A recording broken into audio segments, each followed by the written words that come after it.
So restrictions into shoulder external rotation may also respond well to some self-release of the pectoral muscles, and this is best done using a ball.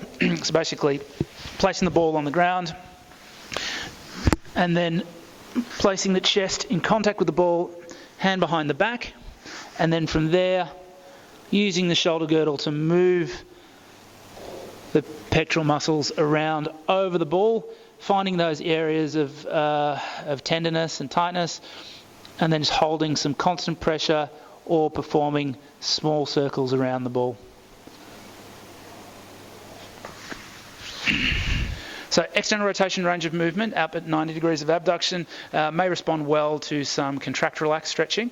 Now it's important that you have this cleared with a medical professional to make sure that there's no underlying instability that's restricting the movement. It shouldn't be a painful movement, and it shouldn't be a sensation of instability that's stopping. It should we only use this technique if it's a muscular type restriction.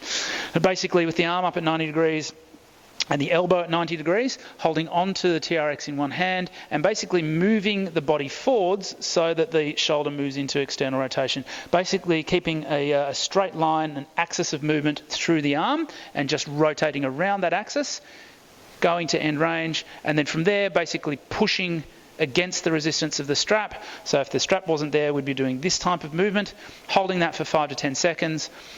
While we're holding that contraction, inhale, exhale as we relax and move the body forwards again so that the arm is moving around that axis and the shoulder is moving into external rotation.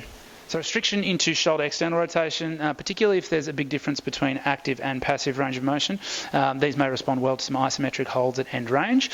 So basically, with the elbow up at 90 degrees, using the opposite hand with the use of a pole, guiding into external rotation until we feel that onset of restriction, and then from there taking the pole away and attempting to hold the arm in that position.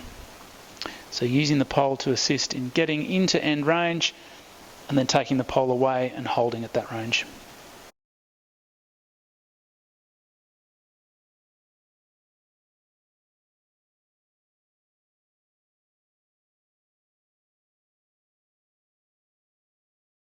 We can also address shoulder external rotation range of movement using a self AP glide, anterior-posterior glide of the arm within the shoulder joint. Again, making sure this has been cleared with a medical professional first to clear any underlying instability or any issues which may arise from doing mobility work in this specific direction.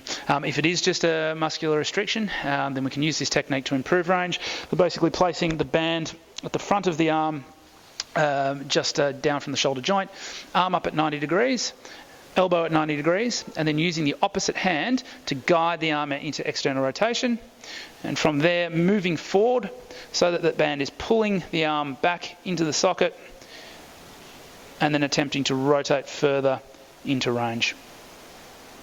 We can also address shoulder internal and external rotation range of movement deficits with the use of some traction, some long axis traction.